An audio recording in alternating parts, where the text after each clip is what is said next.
जबकि स्कूल ऐसा होता है आप चाहे कहीं पर भी हो, खेल रहे हो, कूद रहे हो, हमें आपके पढ़ाई की चिंता रहती है और हम आपको पकड़ के क्लास में बिठाते हैं।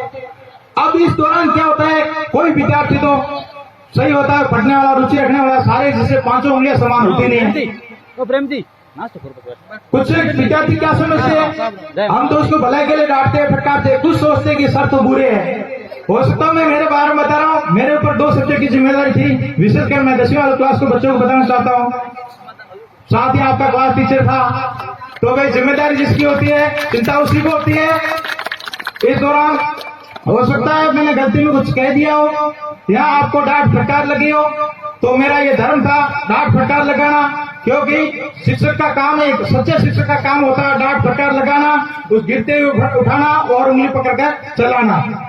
तो इस प्रकार की डांट फटकार हम कहेंगे, आप सुनेंगे, इस प्रकार गलतियों को उजागर न करें अपने जहन में। इस तरह से आगे आप 2 साल अभी आपके पास और है शिक्षा के 2, जहां आपको संस्कार सिखाएंगे, 12वीं तक आपको संस्कार, शिक्षा के साथ संस्कार भी मिलते हैं। तो 2 साल तक आपको मेरे जैसा, मैं नहीं तो मेरे जैसा कोई साथी होगा जो उंगली पकड़कर आपको चलना सिखाएगा।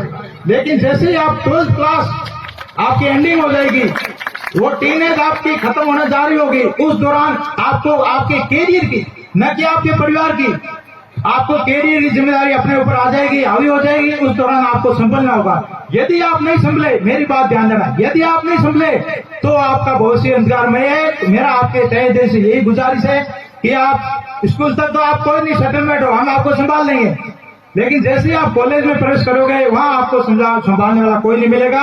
अपने आप को संभलना है। आप कोटा या सीकर जहां भी जाओगे हायर एजुकेशन के लिए, कमरा लोगे किराए पे, वहां आप कितना पढ़ते हो कितना नहीं पढ़ते हो वो न तो आपके घर वालों को मालूम होगा, न ही शिक्षकों को मालूम है। और शिक्षकों को मालूम होगा ना तो भी आपको शिक्षक डांट फटकार नहीं लगाएंगे। क्यों? क्योंकि वो संस्कारों की दुकान नहीं है, वो विद्यालय नहीं है, वो शिक्षा की दुकान है। साथियों, मेरे प्यारे विद्यार्थियों, वो शिक्षा की दुकान है। उनको शिक्षा की जरूरत है तो दुकान उनको चलानी है। वो सोचते हैं कि मेरी दुकान बंद नहीं होनी चाहिए, तो इस लज्जे खा वो आपको डांट फटकार नहीं लगाएंगे और इस प्रकार लिपापोती करेंगे अपने। तो साथियों ध्यान रखना विद्यार्थियों, कहीं भी आप जाते हो चाहे कैसा भी शिक्षक हो, शिक्षक का सम्मान करना चाहिए। इसीलिए तो शिक्षक के बारे में कहा जाता है, एक शिक्षक के बारे में बड़ी बात कही जाती है, आपको मालूम हो, इन्होंने सबने बखान किया है। तो इस प्रकार कह सकते कि शिक्षक इतना गुणवान होता है, शिक्षक इतना गुणवान होता है कि यदि उनके गुणों का बखान किया जाए और इस दौरान आकाश को कोरा कागज समझा जाए, आकाश को कोरा कागज समझकर और इस धरती पर जितना भी 7 समुद्रों का पानी है उसको स्याही समझकर वर्णन करना शुरू कर दिया जाए, तो भी गुरु के बखान को कभी भी वो कंप्लीट नहीं कर पाएगा। विद्यार्थियों, गुरु के विचार को कभी वो कंप्लीट नहीं कर। अंत में समय बहुत कम है, मुझे अभी मौका मिला है, मैं पूरा नहीं बता पाया, आपका मेरा संदेश आप तक पहुंचा पाया। इसी साथ मैं मेरी वाणी को विराम देता हूँ।